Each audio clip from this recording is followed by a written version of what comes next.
Actually, I think I talked about how we might do that. You know, we do have millions of dollars of economic incentives already in the pipeline. We just don't know that they're working. In fact, there are some that we know that are not working. So I will repurpose those and put them towards the programs that we just talked about that we believe will work. And we'll monitor them, make sure that they are, and if they're not, we'll stop them. But I think that's one of the ways that we have every intention of paying for this, is to just repurpose some stuff and then use the other fund. I mean, we talked about funding our schools. We're doing that. You know, we did submit a plan to the Supreme Court. They accepted it with the exception that we need to add to inflation. That's going to help our rural communities a lot. And if we expand Medicaid, it'll make a huge difference out there in their ability to grow and build on their assets. You know, again, I think that there are opportunities to make the state of Kansas more efficient, make sure that the dollars we spend, we're spending wisely. If you look at the big ticket items that were discussed up here, obviously the one that Senator Kelly just mentioned, Medicaid expansion, is one that could potentially cost us money, and I think we need to look at a Kansas solution to Medicaid expansion. I think there are ways that we can expand Medicaid, deliver better health care to people, and do it without it costing the state of Kansas money. And you know, when we get to the Medicaid discussion, I'm happy to have that discussion as well. If I might say one thing on Medicaid expansion, you know, we actually had, you know, it was a lot of traveling around the state trying to get this whole thing done.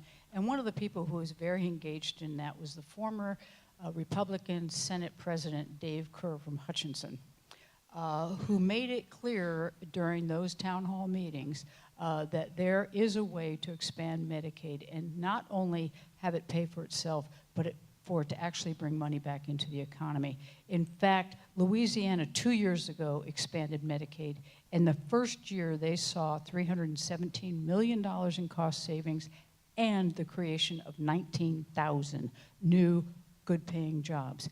There is a way to do this so that people get access to health care.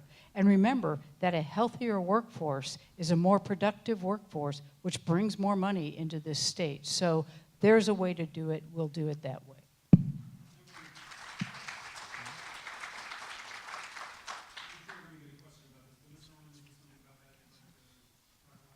No, I mean, I think we all here understand the terrible message that we send to people in Kansas who are working and not making a lot of money. And that is, if you get sick, quit your job, because it's the only way you can pay for health care. You know, under the current Medicaid system, if you earn less than 38% of the federal poverty line, you qualify for Medicaid. If you earn over 138%, you qualify for subsidies through the Affordable Care Act. So if you're a single working mother making $10 an hour with 2 kids, we don't provide any help for you in health care. I agree that there are ways to do this that won't cost the state money and ultimately will help with workforce development as well. Because if someone gets offered a job in Kansas at, say, $13 an hour, and they get offered that same job somewhere else, but it brings with it health care, why would they come to Kansas? And so I think that's a big part of this for me. You know, healthcare, the incentives are aligned all wrong. It's the only industry I know of where you get paid to fix your own mistakes. You know, if someone paints your house, they get the trim color wrong. When they come back and they fix the trim color, they don't send you another bill. You know, we do precisely that in healthcare. And so we need to change the incentives. We need to pay for better outcomes and less for procedures.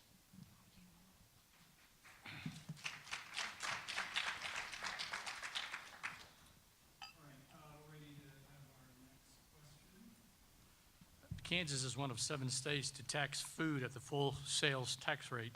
Should Kansas consider eliminating the sales tax on food? And if so, how would you make up the millions of dollars in lost revenue? Yeah, you know, that is, you know, we are not only the one that taxes food, but I think we tax food at the highest rate. And so there's no question, as we look at the issue of tax fairness, that sales taxes tend to be more regressive.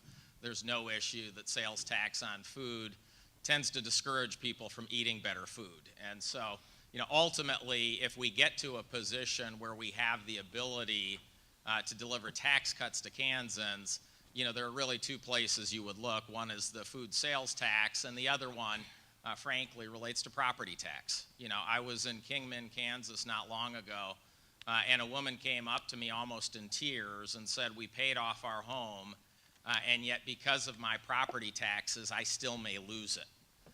You know, so there are certainly still elements of unfairness in our tax code that if we get to the point where we've got the resources to invest in the priorities we need to invest in to lift up all of Kansas and can give some dollars back, those are the first places we should look. You know, actually, in addition to raising the sales tax so high that we have become the highest sales tax on food state in the nation, we also took away some of the things that helped our very poorest people. You know, we used to have what we call the food sales tax refund, where folks at the end of the year could get that money back.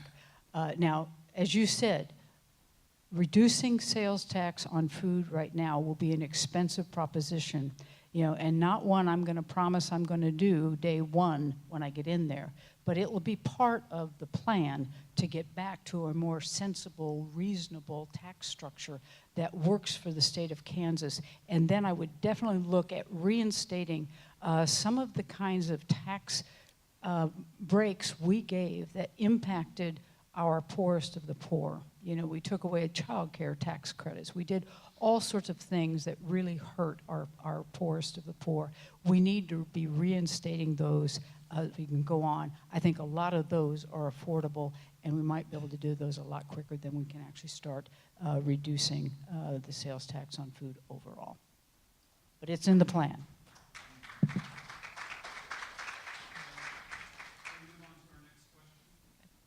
The legislature has a significant number of conservative members representing all parts of the state.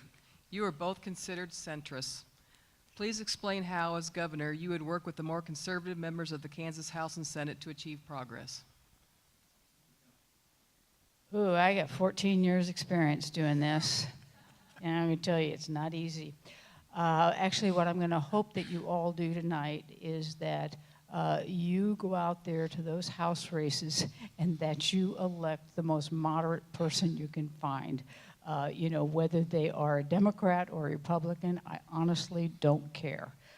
We did lose this time around. You know, in 2016, we were able to take back a lot of those ideological Sam Brownback types, and it was great. They all ran on public education, whether they were Democrats or they were Republicans. I think we saw the largest freshman class of Democrats ever coming into the legislature at one time, 13 of them. That was terrific, but there were also a lot of moderates. Unfortunately, I think about 6 of those moderates were taken out in the primary this year.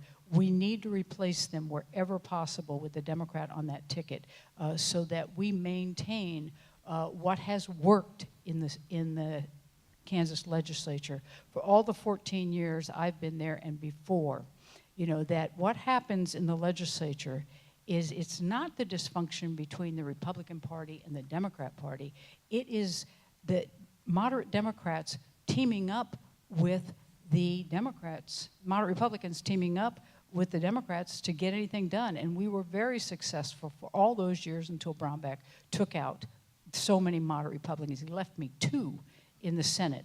So we could do nothing. We went through the dark years. I'm over it now. So now, you know, now in the last, since 16, we've been able to do that again. It's not quite as robust as it was when I first got there, but we were able to form the moderate majority again. That's how we overturned the Brownback tax plan, and we're actually able to override his veto of it. That is how we actually passed Medicaid expansion. We weren't able to override the veto, but that's what we need to do, and we need to make sure that as you go into November that you not think just up ballot in these races, but you go down ballot and make sure that you are voting for people who's, and the way I tell you to determine who it is, if you don't know a whole lot about them, where are they on public schools? Generally, if they're pro-public education, they're going to be pro a lot of the other kinds of things that we care about in this room tonight.